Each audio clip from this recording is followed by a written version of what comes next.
以下是5种自我反省的方式。第1种，反思自己的行为。反思自己的行为是一个重要的习惯，可以帮助我们更好地了解自己的行为模式，找出自己的优点和不足之处，进而改进不良习惯。以下是一些方法可以帮助我们进行反思。首先，我们可以想一想自己的目标和价值观，问问自己的行为是否与这些目标和价值观相符合。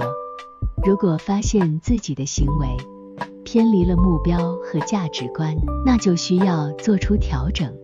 其次，我们可以记录自己的行为，这可以帮助我们看到自己的行为模式，可以利用日记或者手机上的 App 来记录自己的行为。第3，向身边的人寻求反馈，可以帮助我们了解自己的行为。他人可能会看到我们看不到的东西，而这些东西可能正是我们需要改进的地方。第4，想一想自己的选择，为什么会做出某种选择？是否有更好的选择？如果有，为什么没有选择更好的选择？最后，我们可以审视自己的情感反应。我们的情感反应通常会影响我们的行为，审视自己的情感反应可以帮助我们更好地了解自己的行为。透过这些方法，我们可以更好地了解自己的行为模式，找出自己的优点和不足之处，从而改进不良习惯，变得更好。无论是在工作还是生活中，反思自己的行为都是一个非常重要的习惯，值得我们去培养和保持。第2种，审视自己的价值观。审视自己的价值观非常重要，因为价值观可以影响我们的行为和决策。当我们的价值观与行为不一致时，可能会产生内心的冲突和不安，甚至影响我们的人际关系和工作表现。因此，以下是一些检查和调整自己价值观的建议。首先，我们可以检查自己的核心价值观。核心价值观是指我们最重要的信念和价值观，例如诚实、正直、尊重、责任感和关怀等。我们需要检查自己的核心价值观是否与自己的行为相一致。如果不一致，就需要思考如何调整自己的行为，以符合自己的核心价值观。其次，我们可以检查自己的生活经验。我们的生活经验可以影响我们的价值观，例如，一些人可能会因为经历过不公正对待而重视公正，而有些人可能会因为受到别人的帮助而重视感恩和回报。因此，检查自己的生活经验是否对自己的价值观产生了影响，并思考是否需要进行调整。最后，与他人交流也是一种非常有效的方式。与他人交流可以帮助我们更好地理解自己的价值观。通过交流，我们可以了解不同的价值观和观点，进而检查自己的价值观是否正确和合理。此外，与他人交流还可以帮助我们更好地理解自己的行为和影响，以及找到改进的方法。总之，审视自己的价值观是一个重要的过程，可以帮助我们更好地了解自己和自己的行为。如果发现自己的价值观与行为不符，就需要调整自己的行为，以符合自己的价值观。通过不断的审视和调整自己的价值观，我们可以更好地适应环境，提高自己的生活质量。第3种，分析自己的情绪。情绪分析是一种帮助人们更好地了解自己内心感受和情绪变化的方法。通过分析自己的情绪，找出情绪波动的原因，可以帮助我们更好地掌握情绪，避免因情绪波动而做出错误的决定。下面是进行情绪分析的步骤。首先，察觉自己的情绪。要进行情绪分析，首先需要认知自己的情绪。要想了解自己的情绪，需要意识到自己处于何种情绪状态，并能够区分不同的情绪类型，例如快乐、悲伤、愤怒、沮丧、焦虑、恐惧等等。当你意识到自己的情绪发生变化时，可以自我提醒，辨别自己是处于什么样的情绪状态，比如自己是否感到沮丧、愤怒或者是快乐。再来，找出情绪波动的原因。找出情绪波动的原因是情绪分析的重点，只有找出情绪波动的原因，才能采取应对措施。在找出情绪波动的原因时，可以问自己一些问题，比如，我最近有什么事情困扰我？我是否感到被忽视或者不被理解？我是否有某些不满足的需求或者期望？我是否感到焦虑或者担忧？我是否身体不适或者疲劳？通过这些问题，你可以更深入地了解自己的情绪波动原因，并且找到解决情绪问题的方向。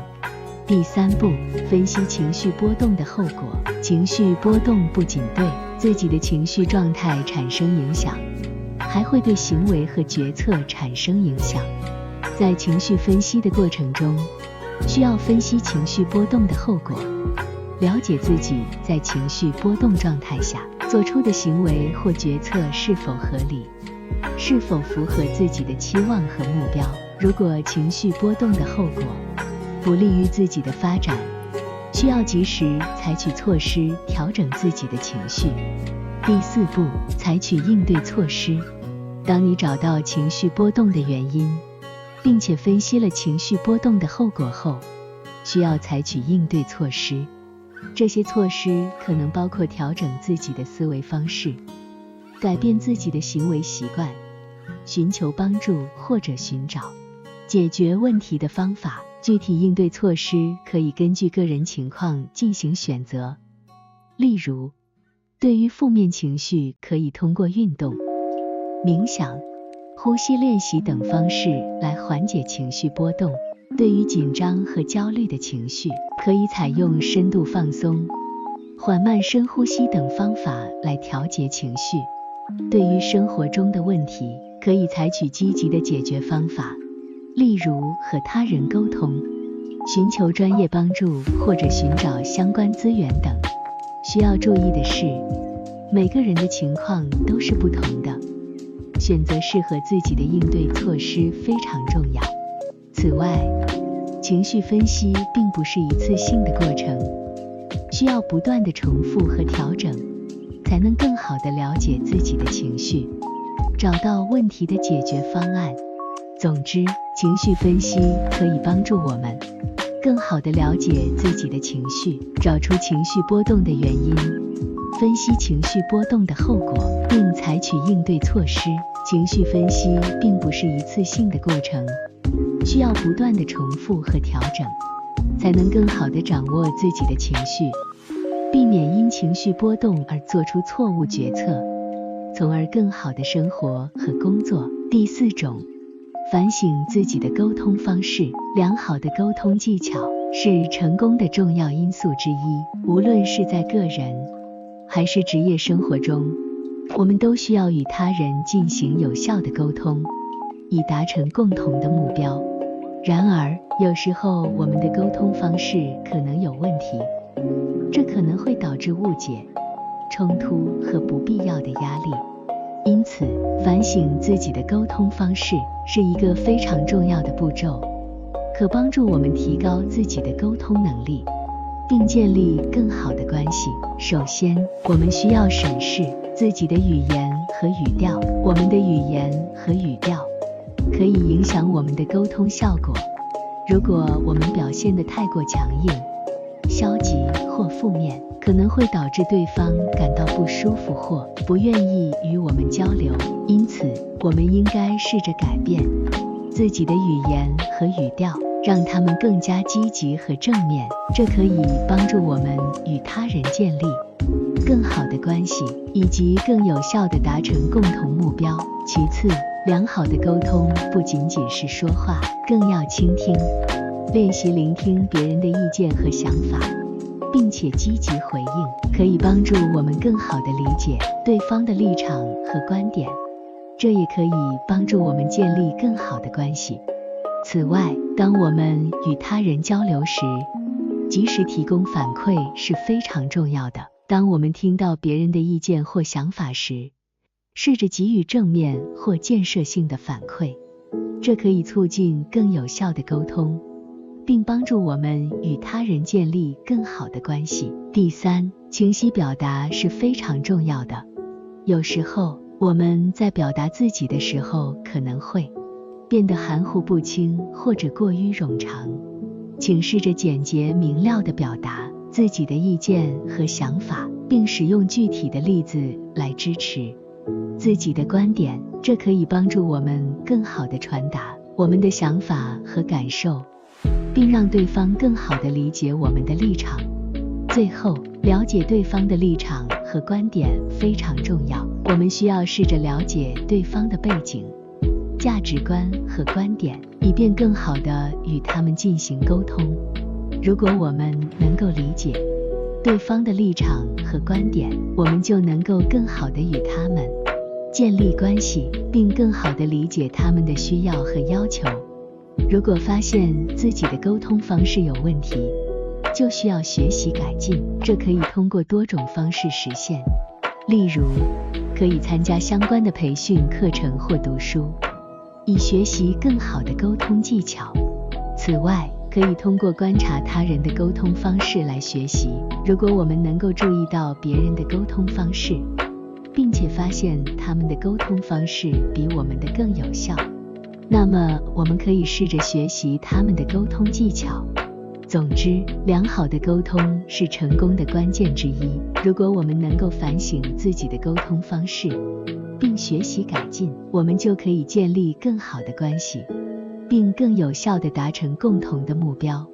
因此，试着审视自己的语言和语调，学习聆听和提供反馈，清晰地表达自己的意见和想法，并且了解对方的立场和观点，这些都可以帮助我们成为更好的沟通者。第五种，检查自己的学习方式。学习是人类不断进步的过程，每个人都有自己的学习方式和习惯。然而，有时候我们需要检查自己的学习方式是否适合自己，以及是否有提高学习效率的方法。如果发现自己的学习方式有问题，就需要调整学习策略。首先，检查学习目标非常重要，确保学习目标明确、具体且有可衡量的标准，才能让我们更加专注和有动力去学习。当然，设定适合自己的学习目标需要根据自己的能力和兴趣，不能盲目追求。其次，评估自己的学习策略是否能帮助自己达成目标非常重要，这包括学习的内容、方法、时间和学习的环境。我们应该选择适合自己的学习方法，例如阅读、聆听、实践和教授他人等。同时，建立良好的学习习惯，包括定期复习、整理笔记、解决问题、主动寻求帮助等，也是提高学习效率的关键。除此之外，检查学习成果是否符合预期，并根据实际情况进行调整也是非常重要的。如果发现自己的学习方式不够有效，我们可以考虑以下提高学习效率的方法：制定明确的学习计划，包括学习目标、时间表和进度安排，确保学习环境良好，减少分心的因素，例如关闭社交媒体等。总之，检查自己的学习方式，并不断调整和改进是非常重要的，以帮助自己更有效地学习，并实现学习目标。学习需要持续不断的努力和坚持，但只要找到适合自己的方式，我们一定能够取得更好的学习效果。自我反省是成长和进步的关键，反思自己的学习方式，找到不足之处，并努力加以改进，是提高学习效率和学习成果的重要途径。当你遇到困难和挑战时，不要灰心，反而应该从中学习和成长，并用所学去面对未来的挑战。持续地寻找自己的不足之处，并对自己的学习方式进行调整，你一定能够取得更好的学习成果，实现自己的学习目标。相信自己，坚持不懈，成功就在前方。